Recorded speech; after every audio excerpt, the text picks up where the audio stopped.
हमारे बाबू के समय देख के पहुंचा दी खबर दे समय।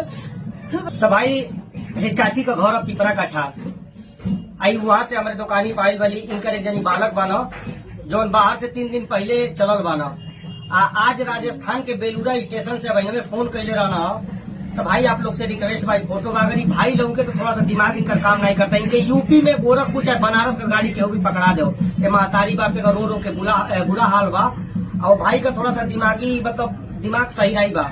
भाई थोड़ा सा दिमाग से डिस्टर्ब बनो तो ये लिए हाथ जोड़ के रिक्वेस्ट भाई महतारी का दर्द समझ लो। दादी भैया का क्या नाम है? मनोहर गोड़।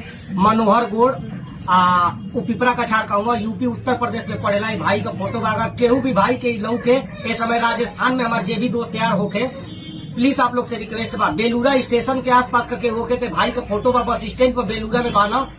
इनके उत्तर प्रदेश में देवरिया गोरखपुर बनारस कहीं कभी आप लोग गाड़ी पकड़ा दे। तो चाची आप घबराई मत आपके बच्चा पे गाड़ी केहू ना केहू जरूर पकड़ा दी। अब भैया एगो महतारी का दर्द समझिए लोग ये वीडियो के कम से कम इतना शेयर करो कि राजस्थान के बेलूरा स्टेशन हमारे बाबू के समय देख के पहुंचा दी खबर दे समय। हमारे बाबू के एक लड़का के लड़की के बाप है वो। भाई चाची कहो ना तुम करे लड़का लड़की बना उनका थोड़ा दिमाग काम नहीं करता इनका मदद करो लो। अगर बेलूरा स्टेशन राजस्थान के आसपास के होके तो बस स्टैंड पे बाना भैया जल्दी जल्दी उनके वीडियो शेयर करो लो ताकि भैया के पास केहू जाओ उनके उत्तर प्रदेश का गाड़ी पकड़ा दो।